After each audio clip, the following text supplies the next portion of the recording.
everyone, it's TheTrojan, and this is part one of my How I Little Bird series that I'm starting. And this series will hopefully help some of you who have had questions about how to fly, scout helicopters specifically. And I'm going to cover my basic setup in this first episode, and in future episodes I'm going to go over some of the more advanced tactics that you see me use in some of my videos. So to start off, I use the Logitech G500 mouse with a DPI of 2000, but honestly this doesn't really affect my flying at all because mouse sensitivity doesn't really show up in the little bird. You won't really notice any changes. Besides that, I use a 25% vehicle mouse sensitivity in game, and that's probably the most important stuff in the control section. My gameplay settings are pretty much the default settings that you start with. I've got network smoothing factor set to 100%, and this helps reduce some of the object lag that you may get when you're looking at stuff at a distance. And this can be helpful on a map like Silk Road, where you're always going to be shooting kind of far away. I've changed the speaker type in the audio tab to war tapes, and war tapes basically augments the vehicle sounds in the game, especially when you go into third person. So I find that it's very helpful for locating air targets. I also use a headset, and it sounds really nice on the headset.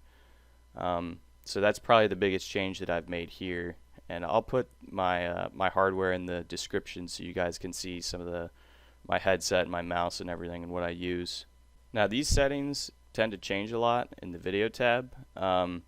Sometimes I play on medium depending on the map. If it's like a 64-man server, I'll play on medium because I tend to lag due to my processor not being completely insane. The other thing that I've changed here is I've completely taken out motion blur, and that's pretty standard to do. I've also my field of view is at 75, but you don't really notice that in the helicopter.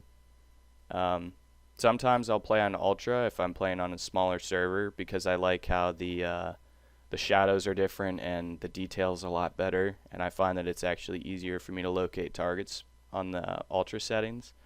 But for now I'm playing on medium because I've been playing on larger servers. One of the most common questions I get is whether or not I use a joystick, and I actually use a mouse and keyboard. I've changed two key bindings here, and that is pitch up and pitch down. I've changed those to space and left shift, and I use the keyboard with the mouse for a lot of my movements. I know some people use just the keyboard, and I don't really recommend that. The mouse is extremely useful, and I do a lot of spins and some other twist maneuvers that you kind of need the mouse for. So it's good to learn how to use both when you're flying, and that's what I recommend. My squad perks usually change between anti-tank and mechanic. Anti-tank gives you more RPG rounds, and mechanic lets you repair faster. So if I have a person repairing, then I usually run anti-tank. Usually I do switch to help repair because the repair speed is really slow now.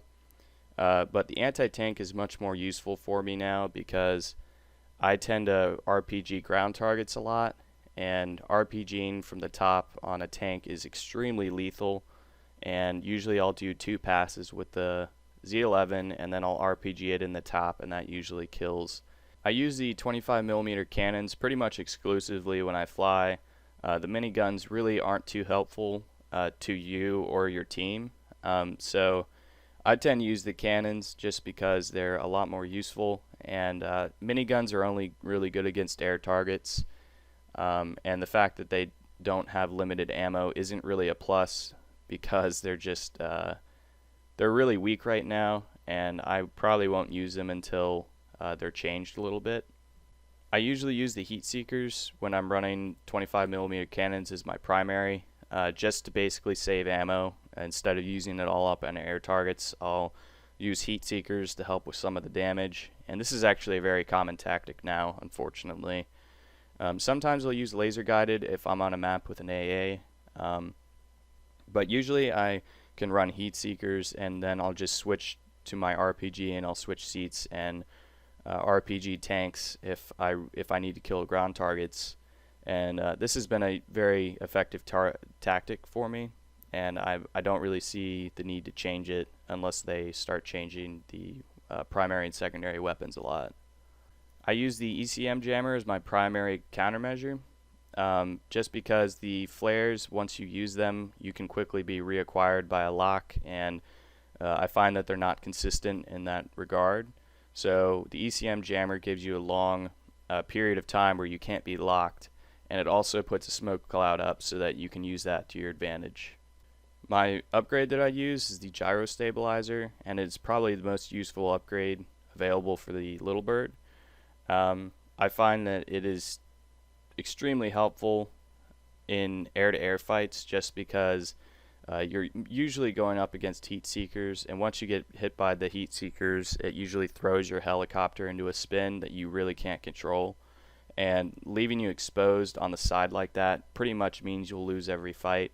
So the gyro stabilizer makes it so that you're still looking forward even if it's still hard to aim, so that they can't shoot either your passengers out or you out from the side.